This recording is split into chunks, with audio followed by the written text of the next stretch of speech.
So lesson 1 is to keep it simple. One of my biggest mistakes early on was trying to create super fancy, highly designed and intricate products, and I thought that to stand out, I needed to blow people away with these eye-catching designs. But what I learned is that often simpler designs actually led to performing better, and people don't always want these flashy, crazy designs. They want designs that speak to them, convey a certain message, and then kind of show off their personality. Simpler designs not only perform better, but they also are quicker to create for you, which means that we can pump out more listings and increase our chances of making sales. Lesson 2 is very similar, and that's not to overcomplicate the mockups either, right? Mockups are just the images that you use to showcase your products on the listing. And when I first started, I wasted time and money on fancy mockups. So things like models wearing the shirts in scenic locations, or mugs that were staged in the perfect kitchen setting or on a specific table or with AI or whatever. But after split testing thousands of listings, I've found that simple white background mockups actually perform way better across my shop and across products, okay? And again, these are much easier and they're free for us to use if you use one of the print-on-demand companies that I'll recommend in a later tip. Now, look at Amazon, for instance, the Goliath, the giant of e-commerce. They require you to use plain white backgrounds for a reason. It's not about the aesthetics and the way that it looks on the website. It's because it works and it converts more people. So don't waste time or money on the over-the-top mockups, and don't listen to all the tip videos out there that are going to tell you that advanced mockups will move the needle. They won't, and you'll just waste your money. Instead, focus on creating designs that people already want and then improving them. That's the shortest path to sales for any beginner. Lesson number 3 is don't rely solely on organic traffic. Now, when you're starting out, it makes sense to rely on organic traffic to obviously keep your costs low. But once you have a few designs up and some experience, it's worth experimenting with ads at least a little bit to scale much faster. Now, I recently uploaded a video that I did on the most effective Etsy ad strategies, so you can check that out if you're interested. I will link it at the bottom of the description for you. But the caveat here is you don't need to spend a lot of money on ads. I'd recommend just $5 a day to start, and if you can't afford $5 a day, then that's totally fine. Just focus on creating more designs and driving more organic traffic instead for now. But learning how to jumpstart new listings with some ad dollars can really get the snowball rolling for those designs and your sales overall as a shop. Not to get too much into it again in this specific video because I've covered it in depth in those other videos that I talked about, but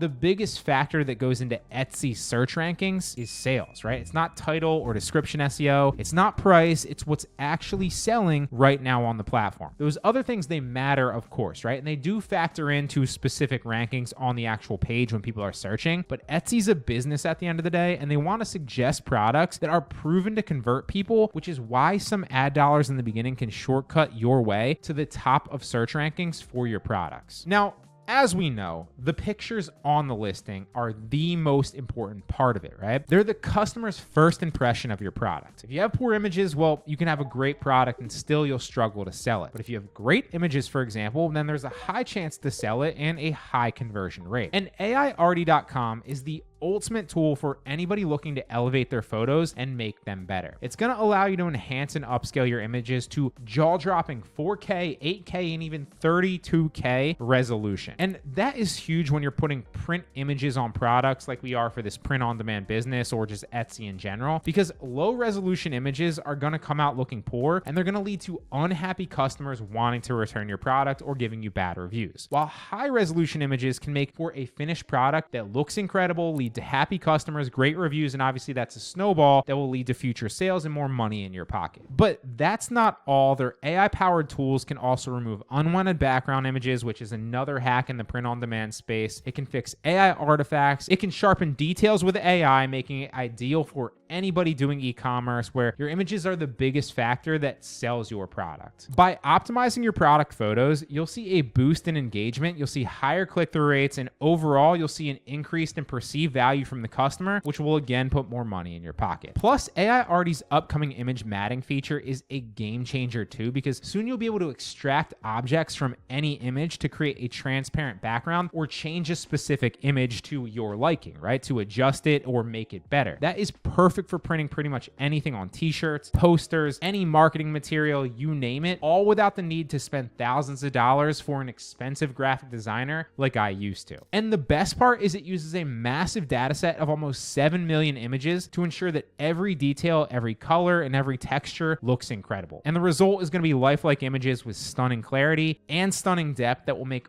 all the difference to help your product stand out against the sea of mediocre 1080p or less competitors. So if you're looking to save time, boost product conversion rate, and get crazy professional looking quality pictures for your listings, head over to aiarty.com and see the difference for yourself. You can try it completely free if you'd like to through the link in the description below. And that takes me to lesson 4, which is to outsource when needed, okay? In the beginning, when I was creating all the designs myself, it took so much time and it was such a headache, right? But it was clear to me at some point that my competitors were miles ahead of me in terms of design quality and how many designs they could actually get out within that specific time frame, right? So instead of spending tons of time trying to perfect each design to compete with them, I decided to hire a graphic designer that was already good at it. And while outsourcing, of course, is a no-brainer if you want to scale, you don't actually need to hire anyone anymore. There are tons of AI tools out there that will blow your mind and make designing and listing creation so much easier and so much faster. And I did a recent video on how I scale my shop using only AI. So I will link that video at the bottom of the description if you want to check that out too. The next lesson is to be prepared for low margins at the start. Now, at the start, your margins might not be great, especially if you're just getting started without any reviews and it's a brand new design, right? That is okay, and that's to be expected. To get those initial sales and those initial reviews, consider